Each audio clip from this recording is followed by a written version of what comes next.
오늘 우리에게 주시는 하나님의 말씀 열왕기상 14장 25절에서 28절 말씀 같이 보겠습니다. 열왕기상 14장 25절에서 28절 말씀입니다. 우리 다 같이 읽습니다. 르호보암 왕 제5년에 애굽의 왕 시삭이 올라와서 예루살렘을 치고 여호와의 성전의 보물과 왕궁의 보물을 모두 빼앗고 또 솔로몬이 만든 금 방패를 다 빼앗은지라. 르호보암 왕이 그 대신 놋으로 방패를 만들어 왕궁문을 지키는 시위대 대장의 손에 맡기매 왕이 여호와의 성전에 들어갈 때마다 시위하는 자가 그 방패를 들고 갔다가 시비소로 도로 가져갔더라. 아멘. 저는 오늘 이 말씀으로 애굽으로 돌아가지 말라라는 제목으로 잠시 말씀을 나누고자 합니다. 우리가 이제 성경을 이해할 때 정말 우리가 꼭 잊지 말아야 될 것은 애굽이라고 하는 존재입니다. 만약에 애굽이라는 존재가 없다면 하나님의 언약도 없고 이스라엘 백성의 구원도 없습니다. 그래서 우리는 이제 이런 복음, 신약을 중심으로 한 복음 이해에 있어서는 애굽이라는 것을 그렇게 많이 비중을 두고 생각하지 않지만 그 복음의 전체, 그 성경 전체 그 스토리를 이해하기 위해서는 애굽이라는 것은 반드시 우리가 이해하고 애굽이 의미하는 바가 무엇인지를 알고 넘어가야 한다고 하는 겁니다. 그래서 이제 이스라엘 백성들이 받은 그 유전에 있어서 믿음의 유전에 있어서 애굽은 아주 핵심적인 역할을 하는 거죠. 그래서 하나님은 이스라엘을 애굽에서 건지신 하나님입니다. 애굽에서 건지신 하나님. 이것이 이스라엘 백성들의 정체성의 핵심이 돼요. 그래서 이제 그 하나님께서 뭐라고 말씀하시냐면 신명기 15장 15절에 보면 너는 애굽 땅에서 종되었던 것과 네 하나님 여호와께서 너를 속량하셨음을 기억하라. 그것으로 말미암아 내가 오늘 이같이 네게 명령하노라. 하나님이 이스라엘 백성들에게 주신 명령의 구약 성경의 이 기초는 하나님께서 너희들을 애굽에서 건져냈다고 하는 겁니다. 그런데 그거를 이제 내가 한번 건졌으니까 이제 너희들은 다 괜찮아, 자유로워. 그러니까 이제 굳이 기억하지 않아도 돼. 다시 돌아갈 일 없을 거야. 이렇게 말씀하시는 것이 아니라 너희가 거기서 종으로 살았고 내가 너희들을 거기서 건져냈다는 것을 기억하라. 기억하라고 하는 것은 정체성이라는 말입니다. 기억이 정체성이라고 제가 여러 번 말씀드렸죠. 우리의 정체성은 무엇에 의해서 결정되느냐? 우리의 기억에 의해서 결정되는 겁니다. 대한민국 국민으로서의 정체성은 대한민국 역사를 기억하기 때문에 그 정체성이 분명해지는 거예요. 그러면 과거를 이해하는 그 눈이 미래를 이해하는 시각이 되기 때문에 이 기억하는 것, 과거에 대한 기억은 앞으로 우리가 어떻게 살아야 되는지를 결정하는 아주 핵심적인 요소죠. 다시 말해서 우리가 어떻게 행동하고 말해야 되는지를 결정짓는 핵심적인 요소가 이런 기억으로 형성된 정체성이라고 하는 거죠. 그래서 하나님께서 이스라엘 백성들에게 이것을 꼭 기억해라. 너희들은 종되었전다들이고 애굽에서 내가 너를 건져냈다. 그러니까 하나님과의 관계에 있어서 핵심적인 내용이 하나님께서 너희들을 애굽에서 건져냈다 하는 겁니다. 그래서 이제 하나님께서 그 십계명을 주실 때 우리는 이 십계명에서 이 부분을 빼버리지만은 유대인들은 십계명의 첫 계명에 뭐라고 기억하고 있냐면 나는 너를 애굽 땅 종되었던 집에서 인도하여 낸 네 하나님 여호와니라. 너는 나 외에는 다른 신들을 내게 두지 말라. 요게 십계명의 첫 계명입니다. 유대인들에게. 그러니까 애굽 땅에서 건져내신 하나님. 이것이 이스라엘이 하나님을 기억하는 핵심적인 요소라는 거죠. 이제 비단 그 출애굽할 때 하나님께서 이 십계명을 통해서 주신 말씀 이전에도 이 애굽이라고 하는 것은 그 언약에 하나님께서 주신 언약의 그 핵심적인 요소였었어요. 예를 들면 아브라함이 그 하나님과 창세기 15장에서 언약을 맺을 때 하나님 분명히 이렇게 말씀하셨거든요. 너희는 이제 400년 동안 종살이를 하게 될 거다. 그들을 섬기게 될 거고 그 자손들이 이제 너희 그 이민족에게서 괴롭힘을 당하다가 내가 그들을 징벌하고 그들을 건져낼 거다. 맨 처음부터 하나님께서 아브라함하고 언약을 맺으실 때부터 그 안에는 이 애굽에 대한 내용이 들어가 있었죠. 그래서 요셉을 종으로 팔려가게 하셨던 이유도 요셉이 이제 가서 미리 준비해서 이스라엘 백성들을 구원하는 통로로 사용하기 위해서 요셉을 통해서 이제 이스라엘 백성들을 구원 기근에서 건지셨고, 또 거기서 놀라운 사실은 그 노예로 팔려간 그 땅에서 이스라엘 백성들이 아주 크게 번성했다는 겁니다. 왜냐하면 나일강 유역이 너무나 비옥한 땅이었기 때문에 식량이 아주 풍부한 거예요. 번성하려면 식량이 풍부해야 됩니다. 동서고금을 막 나누고. 그래서 아주 거기서 크게 번성을 했어요. 그래서 다른 데 만약에 가나안 땅에 계속 있었다면 이스라엘 백성들이 그렇게 크게 번성할 수가 없었을 텐데, 이제 애굽 땅에 가 있기 때문에 번성을 했죠. 그리고 이제 알맞은 때가 되니까 하나님께서 그 언약을 기억하시고, 아브라함, 이삭, 야곱과 맺은 언약을 기억하시고 이스라엘 백성들을 이제 건져내셨다고 하는 거죠. 그래서 이 애굽이라고 하는 것은 이스라엘 백성들뿐만 아니라 우리가 하나님을 이해하는 데 있어서 아주 핵심적으로 중요한 것입니다. 그렇기 때문에 애굽이라고 하는 것이 무엇인지, 그 애굽을 우리가 어떻게 생각해야 되는지가 오늘 제가 말씀드리려고 하는 그 핵심적인 내용입니다. 또 애굽이라고 하는 것은 비단 이스라엘 백성들을 위한 구원의 역사가 시작된 것뿐만 아니라 그 애굽에서 이스라엘 백성들을 구원하는 그 과정에서 하나님께서 모든 애굽의 장자를 치셔서 그 죽음의 영이 완전히 애굽 땅을 사로잡았던 그런 일이 있었죠. 그날 밤에 하나님께서 그 이스라엘 백성들에게는 양을 잡아서 그 피로 문설주와 임방에 발라서 그 죽음의 사자가 유대인들에게는 임하지 못하게 했던 그런 사건이 있었습니다. 그런데 이 사건은 이 모든 인류에게 임할 하나님의 심판과 구원의 역사에 대해서 미리 예표하신 일이죠. 그러니까 이게 다만 이스라엘 백성들을 구원하시는 그 이슈가 아니라 그 어린 양, 그 어린 양의 피로 말미암아 모든 인류가 구원을 얻게 될 예수 그리스도에 관한 그 예표적인 일이 이 애굽 땅에서 일어났다고 하는 겁니다. 그러므로 우리가 그 예수 그리스도의 구원, 예수 그리스도의 보혈을 통한 구원을 생각할 때 반드시 애굽을 생각하지 않을 수가 없는 것입니다. 그래서 모든 그리스도인들의 그 구원에 관한 이야기를 우리가 기억할 때 반드시 애굽을 기억해야 되는 것이 마땅한 것이다 하는 겁니다. 자, 애굽이라는 건 무엇이냐? 애굽 땅이라는 건 도대체 무엇이냐? 그럼 그런 의미가 무엇이냐? 이제 이런 생각을 좀 해봐야 할 텐데, 이 애굽 그 지형이 나일강, 그 아프리카의 그 여기저기서 지류가 모아져서 이렇게 이제 나일강을 형성해 가지고 이 지중해 쪽으로 들어가지 않습니까? 그런데 그 나일강 하구 쪽의 땅이 굉장히 넓은 평야고 아주 비옥한 땅이죠. 우리나라도 그 낙동강 하구 쪽에 이제 굉장히 비옥한 땅이 되는 것은 이제 비가 오고 그러면 그 토사들이 계속 흘려 내려가 가지고 이제 그 하구 쪽에 다 이제 쌓이게 되잖아요. 그럼 매년 그 새로운 땅이 흘기 들어오기 때문에 이 땅이 아주 굉장히 비옥합니다. 그런데 이제 그 나일강 하구 쪽은 워낙 그 크기 때문에 지역이 넓으니까 식량이 아주 풍부한 거예요. 그 세계 그 문명의 발상지는 다 식량이 풍부한 곳, 그 유역에서 일어나는 거예요. 양자강 하구 같은 곳이 아주 넓은 평야에 그 비옥한 땅, 그래서 식량이 많이 생산되는 곳이 자연히 인구가 많아지고, 또 자연히 그렇게 평야가 많으면 그 일대를 전체를 지배하게 돼요.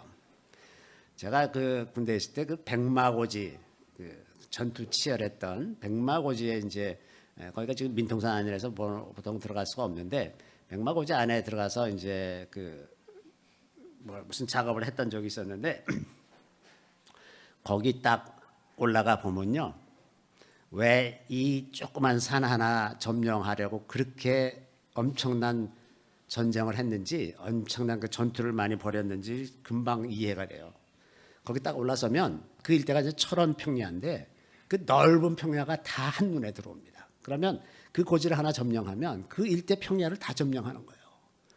그거 차지하느라고 엄청 많은 그 전투가 거기서 벌어졌지 않습니까? 그런 것처럼 이 넓은 평야는 그 넓은 평야를 한 덩어리를 다 차지하게 돼 있어요.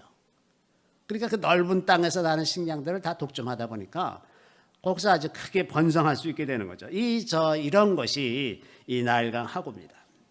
그러니까 이제 이스라엘 백성들이 출애굽하면서 광야로 들어가고 보니까 아니 도대체 먹을 게 없잖아요. 아이고 애굽에 있을 때는 먹을 게 너무나 풍성하고 각 종류의 음식들이 많이 있었는데 이 광야로 들어오고 나니까 먹을 게 아무것도 없으니까 그래서 계속 불평을 하는 거죠. 도대체 그 시절을 잊을 수가 없는 거예요. 모든 것이 너무나 풍성하단 말이죠.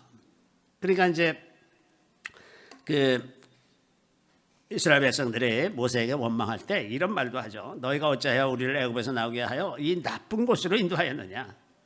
이곳에는 파종할 곳이 없고 그 애굽에 있을 때는 그냥 다 아무데나 다 파종하면 그냥 다 잘 자라는 곳인데 무화과도 없고 포도도 없고 석류도 없고 맛있는 물도 없고 다 이렇게 불평하는 거죠. 그 애굽에서 살던 삶의 그 넉넉하고 여유로운 그 풍성한 것 그것에 대한 기억 때문에 하나님이 하시고자 하는 일이 마음에 안 드는 거예요. 민수기 14장 2절에 보면 이스라엘 자손이 다 모세와 아론을 원망하여 온 회중이 그들에게 이르되 우리가 애굽 땅에서 죽었거나 이 광야에서 죽었으면 좋았을 것을 차라리 죽었을 것을 그때에 비하면 이거는 사는 게 아니다. 사는 게 아니다. 이렇게 그 좋은 환경 속에서 뭐 마음대로 굶지 않고 살 수 있었던 그런 환경에 대한 그 이스라엘 백성들의 기억이 그들이 누렸던 그 물질적인 풍요함에 아주 고착이 되어 있습니다. 그래도 사실은 애굽 땅에서 일어났던 일들이 이렇게 좋은 일, 이 하나님을 배제하고도 넉넉하게 살 수 있었던 그런 환경에 관한 그런 기억뿐만 아니라 사실 그 땅에서 일어난 가장 최근의 일은 뭐였냐면 하나님께서 10가지 놀라운 재앙으로 애굽을 심판하셨다는 거예요. 그 한 가지 한 가지 기적들이 너무나 놀라운 일, 일평생 한 번도 경험할 수 없는 그런 일들도 굉장히 많았는데 그렇게 충격적이고 놀라운 일에 대한 기억보다는 안락하게 먹고 마시며 살던 그 기억이 더 강렬한 겁니다. 그래서 하나님을 기억하기보다 거기에서 살던 안락한 삶이 더 이스라엘 백성들에게 와 닿았던 거예요. 그래서 그 기억에 관한 그 내용에 이제 이런 내용이 있습니다. 내 영광과 애굽과 광야에서 행한 내 이적을 보고서도 이같이 10번이나 나를 시험하고 내 목소리를 청종하지 아니한 그 사람들을 이렇게 말씀하시면서 이스라엘 백성들이 하나님께서 행하신 그 놀라운 일들에 대한 기억은 온데간데 없어지고 평안하게 먹고 살던 그거가 그들을 사로잡아서 계속 하나님께 대해서 모세에 대해서 원망하고 불평하는 그런 일들이 일어났다고 하는 겁니다. 자, 이걸 보면 사람의 기억이라고 하는 것이 얼마나 편향적일 수 있는가. 자기가 자기에게 더 필요하고 더 좋게 생각되는 그것들을 더 기억을 하고 하나님과의 관계에 있어서 우리가 기억해야 할 바 그것들은 별로 기억에 남아있지 않는 거예요. 엄청난 일을 겪었음에도 불구하고. 그러니까 우리가 우리 안에 있는 죄성에 의해서 우리의 기억도 얼마든지 편향적으로 선택적으로 기억될 수 있다는 것을 짐작할 수가 있습니다. 이런 반면에 가나안 땅은 하나님은 젖과 꿀이 흐르는 땅이라고 말씀하시는데 실제로 들어가 보면 이 광야가 얼마나 많고 정말 비옥한 땅은 별로 되지가 않아요. 게다가 비가 적게 내려서 비가 좀 오면 풍년이 되고 비가 안 오면 흉년이 되는 그런 곳이란 말이죠. 그러니까 어쩔 수 없이 가나안 땅에서 잘 살려면 계속 기도해야 되는 땅이야.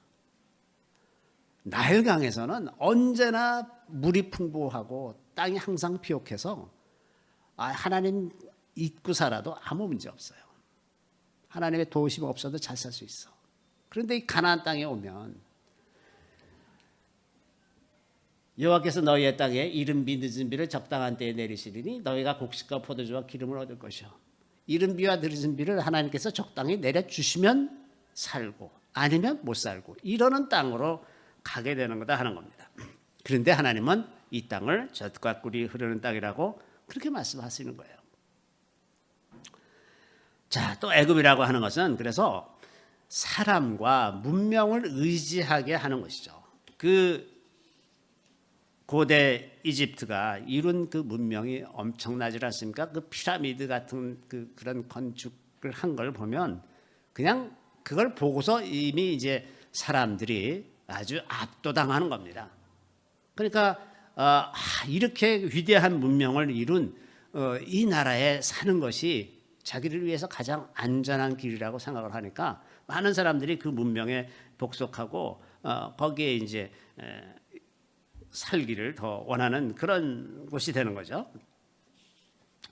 그런데 그런 그 사람의 마음 속에 있는 본성, 이런 본성과 같은 것에 대해서 하나님께서 계속해서 이스라엘 백성들에게 경고를 하시죠.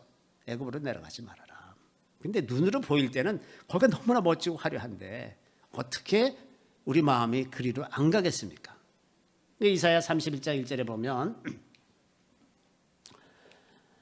도움을 구하러 애굽으로 내려가는 자들은 화 있을진저 그들은 말을 의지하며 병거의 많음과 마병의 심히 강함을 의지하고 이스라엘의 거룩하신 이를 앙모하지 아니하며 여호와를 구하지 아니하나니. 제가 그 이스라엘에서 한 번은 이제 아랍인 지역에서 이제 약간의 소요가 있었어요. 그랬더니 이제 이스라엘 경찰이 말을 타고 나타나는데 말이 엄청 커요. 그러니까 한 몇 사람이 이제 말을 타고 딱 나타났는데 이제 길에 이렇게 서 있고 말 타고 이렇게 앉아 있으면요, 그 말 탄 사람 보는 것만으로 압도가 됩니다. 벌써 딱 분위기가 그 말 타고 나타난 것 자체에 압도가 되는데 애굽이 말로 유명하잖아요. 그 당시에 말이 애굽산 말이 다 좋아가지고 애굽에서 다 수입하고 이랬었는데 그러니까 하나님께서 이사야를 통해서 경고하시는 말씀이 그들은 말을 의지하며 병거의 많음과 마병의 심히 강함을 의지하고 이렇게 사람을 압도하는 이런 그 물질 세계, 압도하는 병력 이런 것에 사로잡히면 그냥 굴복하게 돼 있는 거예요. 이렇게 애굽이라고 하는 것은 사람을 압도하고 두려움을 주고 그래서 사람이 그것을 의지하게 하는 그런 요소들이 있다고 하는 겁니다. 또 이사야 31장 3절에는 애굽은 사람이요 신이 아니며 그들의 말들은 육체여 영이 아니라 여호와께서 그의 손을 펴시면 돕는 자도 넘어지며 도움을 받는 자도 엎드러져서 다 함께 멸망하리라. 자, 애굽은 사람이요 신이 아니며 이렇게 말씀하시는 것은 사람들이 이스라엘 백성들이 애굽을 신으로 생각한다는 겁니다. 또 말은 육체의 영이 아니라 그런데 말을 탄 것만 봐도 벌써 완전히 압도되기 때문에 그거에 대한 두려움이 그냥 완전히 사람을 사로잡는 거죠. 그 전쟁에서 그 좋은 말들뿐만 아니라 말 타고 달리는 병사들뿐만 아니라 그 병거 마차를 타고 이렇게 달리는 거 보면 그 보병들이 그냥 이렇게 땅 위에 서서 싸우는 창 들고 싸우는 보병들이 어떻게 그 감당할 생각을 하겠습니까? 아주 압도가 돼버리는 거죠. 그러니까 그런 여호와께서 그의 손을 펴시면 돕는 자도 넘어지며 도움을 받는 자도 엎드려서 다 함께 멸망하리라. 그런데 하나님께서 말씀하시는 것은 그들을 의지하지 말아라. 그래서 이 애굽이라고 하는 것은 우리 마음 속에서 사람과 문명을 의지하게 만드는 모든 그런 요소들입니다. 예를 들면 오늘날에도 우리는 얼마든지 이런 생각을 할 수가 있어요. 예를 들면 도시 같은 데 머물면 훨씬 더 안전한 느낌을 갖고 살고 좀 외딴 곳, 숲속 같은 데 이렇게 있다 그러면 두렵잖아요. 이런 것도 다 우리가 문명을 의지하고 살고 그 문명이 이뤄낸 질서, 이런 것들을 의지하고 살기 때문에 도시에 있으면 안전하다고 생각하는데 시골로 가면 아주 산속으로 들어가고 그러면 두려워지는 거죠. 왜? 우리 마음속에 하나님을 생각하기보다 우리가 처해 있는 환경을 더 먼저 생각하기 때문에 그렇죠. 그래서 애굽이라고 하는 것은 우리 마음속에 있는 다른 사람이나 문명을 의지하게 하는 그러한 요소들이 애굽이라고 말씀드릴 수가 있습니다. 또 애굽은 어둠의 세상입니다. 그런데 사람들은 이 어둠의 세상을 안전한 세상이라고 착각하기가 참 쉽습니다. 자, 레위기 11장 45절에 보면 나는 너희의 하나님이 되려고 너희를 애굽 땅에서 인도하여낸 여호와라. 내가 거룩하니 너희도 거룩할지어다. 이 말씀을 가만 보면 애굽에 대해서 어떻게 생각하시는 거냐면 애굽은 거룩하지 않다는 겁니다. 애굽은 거룩하지 않기 때문에 내가 너희들을 거기서 건져냈고 내가 거룩하니 너희도 거룩해라. 다시 말하면 애굽은 거룩한 땅이 아니라고 하는 겁니다. 그래서 거룩하지 않은 땅이 어둠의 땅이죠. 그런데 우리 마음속에는 어둠의 영역이 있어요. 죄를 사랑하고 죄에 속하기를 기뻐하는 그런 어둠의 영역이 우리 마음 안에 있기 때문에 우리 마음 안에 있는 이 어둠이 바깥에 있는 어둠을 끌어들이게 되어 있습니다. 우리 마음 안에 죄를 사랑하는 마음이 있으면 바깥의 죄까지 다 끌어들이는 거죠. 그래서 계속해서 우리 마음 속에 죄의 세력이 더 커지고 어둠의 세력이 더 커지는 것을 추구하는 그런 세력이 내 안에 있다는 거예요. 한편으로는 우리가 빛을 향하고자 하는 그런 마음이 있지만 다른 한편으로는 어둠을 향하고자 하는 그런 마음이 있는 거예요. 그래서 이 어둠을 계속 끌어들이는데 어둠은 많은 사람들이 착각하기를 어둠 가운데 있으면 자유롭다고 생각해요. 왜? 남들이 못 보니까. 그리고 심지어는 하나님도 모르실 거야 라고 생각하는 그런 마음의 영역이 우리 안에 있다는 거예요. 그래서 하나님의 눈을 피해서 숨어 있으면서 내가 하고 싶은 것을 다 하는, 내가 죄를 짓고 싶으면 죄를 짓고 어떤 악행을 하고 싶으면 악행을 하고 나쁜 생각을 품으려면 품고 그러한 영역들이 우리 안에 있다는 거예요. 그것이 안전하고 자유롭다고 생각하는 그런 영역입니다. 사실은 우리가 깊은 어둠 속에서 죄를 지을 자유만 있지 선을 향할 수 있는 자유가 없는 그런 곳인데 우리가 그것을 인식하지 못하는 경우가 많이 있다고 하는 겁니다. 그래서 애굽이라고 하는 것은 결국은 노예로 사는 것일 수밖에 없습니다. 노예의 삶, 영적으로 얽매이고 그래서 영적으로 얽매이면 다 물리적인 세계에서도 그 얽매임이 그대로 다 나타나지 않습니까? 가령 우리가 음란의 영에 사로잡혀 있다. 그러면 하는 행동이나 말이나 다 음란한 행동을 하게 돼 있어요. 근데 자기는 그것을 쾌락이라고 하는 것에 포장이 돼서 자기가 그냥 쾌락을 안 합니다. 그러니까 노예로 사는데 노예로 사는 걸 몰라요. 자, 그래서 레위기 26장 13절에 보면 나는 너희를 애굽 땅에서 인도해내어 그들에게 종된 것을 면하게 한 너희의 하나님 여호와이니라. 내가 너희의 멍에의 빗장을 부수고 너희를 바로 서서 걷게 하느니라. 자, 종으로 사는 겁니다. 우리를 사로잡는 그 멍에들이 그 넘쳐나는 그 땅이 바로 애굽 땅이었다고 하는 거죠. 자, 그렇기 때문에 애굽은 우리가 하나님으로부터 도피하고 싶을 때 우리 마음이 하나님으로부터 좀 멀어지고 하나님이 부담스럽게 느껴지고 하나님의 말씀들이 다 무거운 것으로 느껴질 때 도피하고 싶은 곳, 그곳이 애굽입니다. 그래서 거기서는 하나님의 시선에서 차단됐다고 생각하죠. 마치 요나가 하나님의 시선을 피해서 다시스로 도망갑니다. 다시스로 가면 이제 나를 찾지 못하실 거야 라고 생각을 하고 다시스로 가지만 거기로 간다고 해서 하나님이 모르십니까? 자, 사람들은 하나님의 눈이 비추지 않는 그런 곳이 있기를 바라고 그래서 그런 데를 추구하죠. 그래서 악인은 그의 교만한 얼굴로 말하기를 여호와께서 이를 감찰하지 아니하신다 하며 그의 모든 사상에 하나님이 없다 하나이다. 하나님이 나를 보지 않는다. 그렇게 생각하면 참 기분이 좋아요. 그래서 거기서는 마음대로 하실 것 같은 그런 것을 끊임없이 찾는 그러한 속성이 우리 마음 안에 있는데 그것이 애굽이라고 하는 겁니다.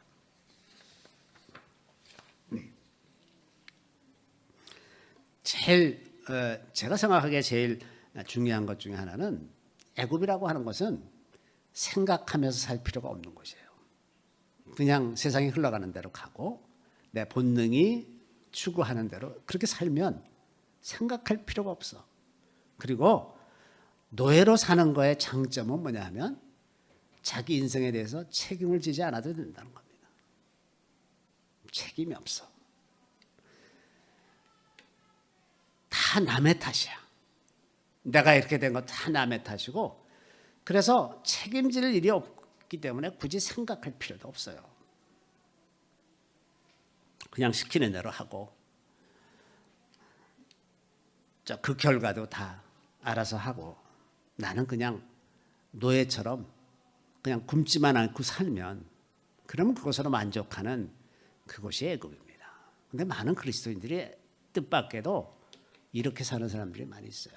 어떤 틀을 정해놓고 내가 주일날마다 교회 가서 예배드리고 헌금하고 봉사하고 이런 것을 다 하니까 이제 이 정도 하면 됐겠지라고 생각하고 더 이상 아무것도 생각할 필요가 없어. 그것만 하면 된다고 생각해.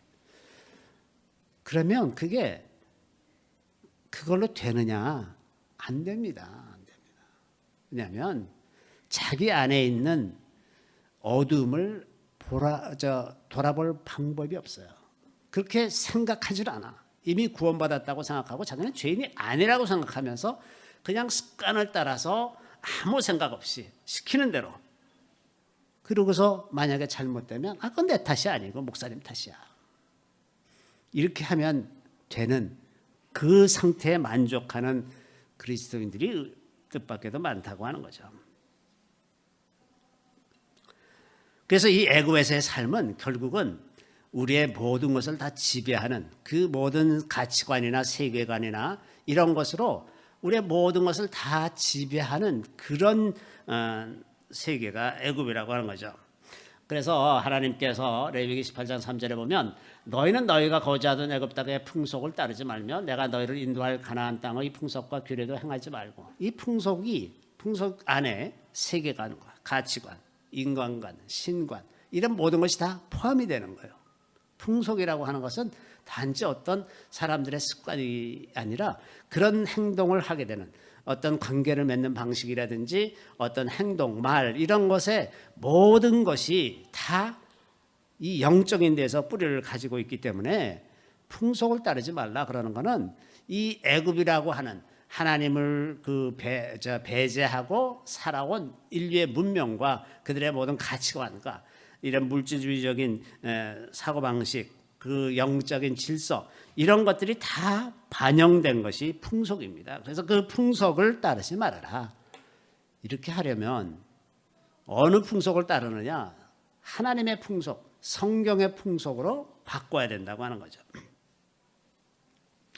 그래서 애굽을 의지하는 자들은 결국은 다 수치를 당하게 될 거다. 이런 말씀하십니다. 내가 어찌하여 내 길을 바꾸어 부지런히 돌아다니느냐? 네가 아수르로 말미암아 수치를 당하겠지 또한 애굽으로 말미암아 수치를 당할 것이라. 내 길을 바꾸어 하나님의 길로 살다가 뭐가 좀 잘 안 되는 것 같아서 다시 애굽으로 돌아가는 아수르로 돌아가고 애굽으로 돌아가는 그런 것이 결과적으로는 다 수치를 당하게 될 거다. 이렇게 하는 거죠. 자, 이게 이스라엘 역사를 가만 살펴보면 출애굽한 이후로 거의 500년간을 애굽에 대한 얘기가 없었어요. 이것을 주목할 필요가 있습니다. 사사시대 애굽에 대한 얘기가 전혀 없었어요. 다윗 시대까지 애굽에 대한 얘기가 전혀 안 나옵니다. 그게 무려 500년 가까이 됐어요. 500년 가까이. 500년 정도는 애굽과 아무 관계없이 지냈어요. 성공적으로. 그런데 솔로몬이 왕이 되면서 바로의 딸하고 결혼했습니다. 우리 잘 아는 대로 그 나라 사이에서 이 혼인 관계를 맺는 것은 이제 어떤 정략적인 목적 때문에 그렇게 하지 않습니까? 자, 솔로몬이 이제 그 바로의 딸과 결혼을 했는데, 그랬더니 그때 바로가 게셀이라고 하는 한 성읍을 이제 블레셋에서 뺏어 가지고 자기 딸에게 선물로 줘요.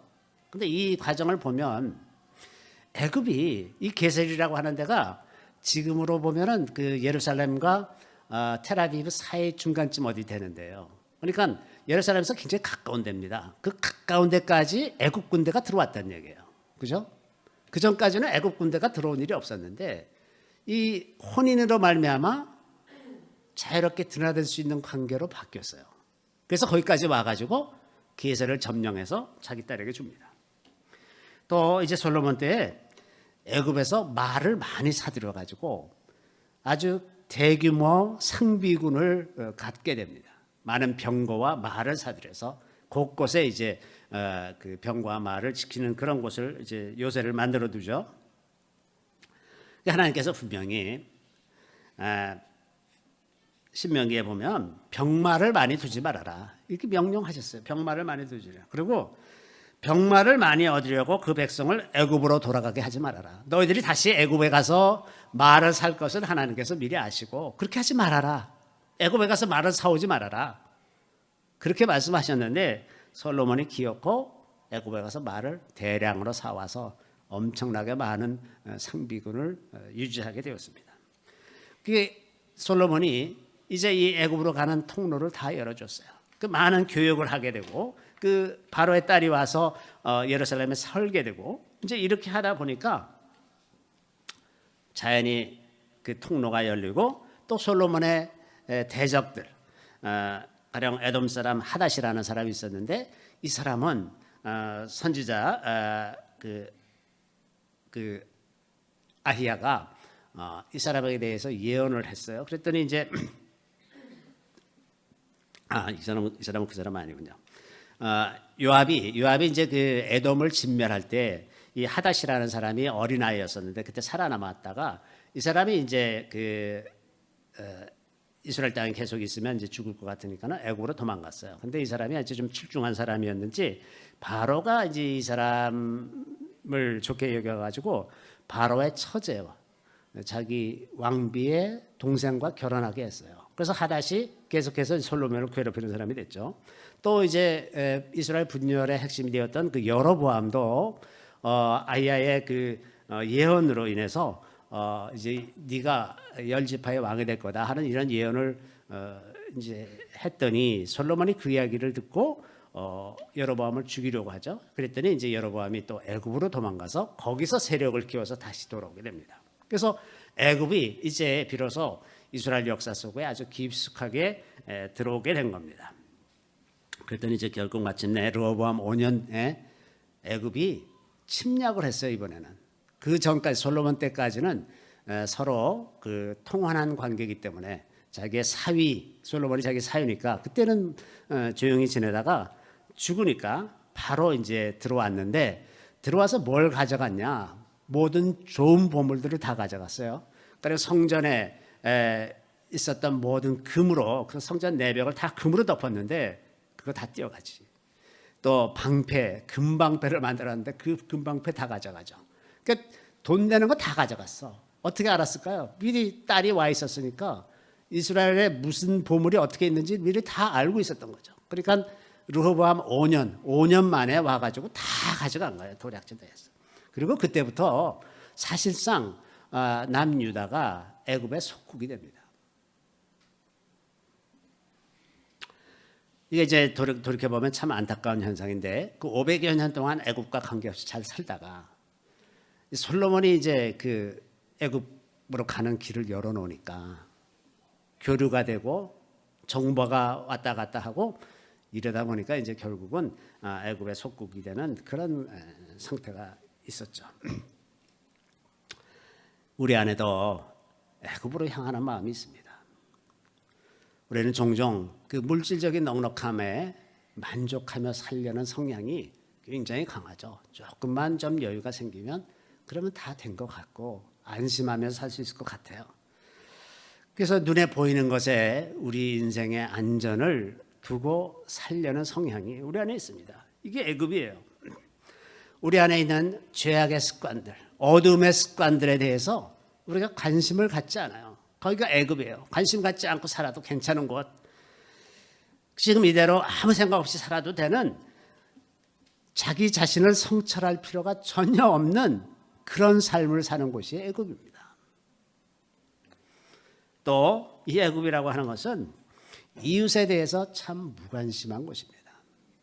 왜? 그곳은 이기심, 자기중심적인 생각이 가장 고도로 발달하는 그런 곳이죠. 그래서 이웃의 삶 속에 있는 어두움이 나의 어두움이 될 거라는 생각을 못하는 거예요. 그 어둠이 동일하게 나의 안에도 있다는 것을 생각을 못합니다.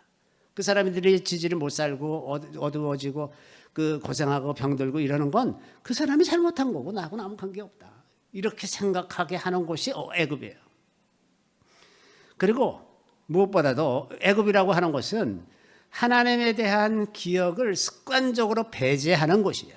하나님하고 관계없이 얼마든지 살 수 있기 때문에 하나님에 대한 기억을 배제합니다. 그래서 자기 자신이 한 일과 성취한 일에 대한 기억, 이런 것이 하나님에 대한 기억을 압도하는 거예요. 자기가 잘했고 잘 살았고 참 훌륭하게 지내왔다 하는 이런 그 자기의 존재 가치에 대한 생각이 하나님과 연관된 것이 아니라 자기 자신이 살아온 것에 대해서 되어 있다고 하는 겁니다.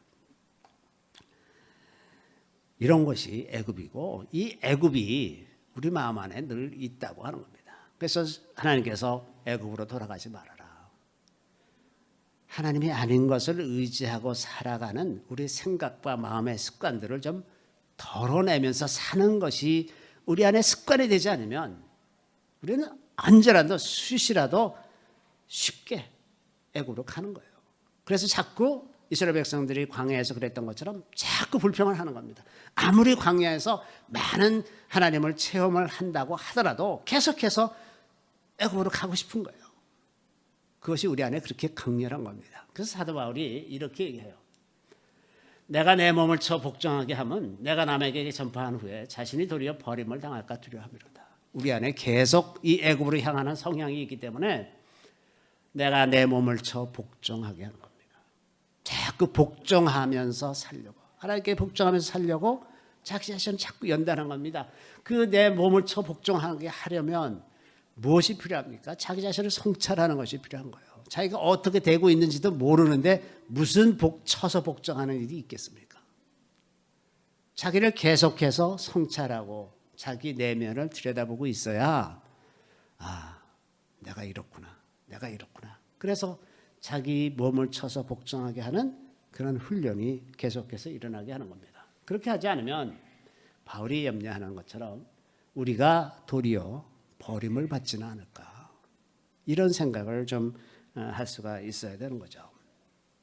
그래서 우리 마음이 이렇게 가고 그 모든 과정에서 성령을 의지하면서 살아가는 것, 이것이 우리 신앙생활에 아주 중요한 것이고, 그래서 애굽으로 돌아가지 않기 위해서 우리가 할 일은 계속해서 성령께 민감하게 반응하고 있는 겁니다. 성령께서 무슨 말씀을 하시고 무엇을 원하시는지 늘 살피면서 살아가지 않으면 우리는 아주 쉽게 애굽으로 돌아가게 되어 있습니다.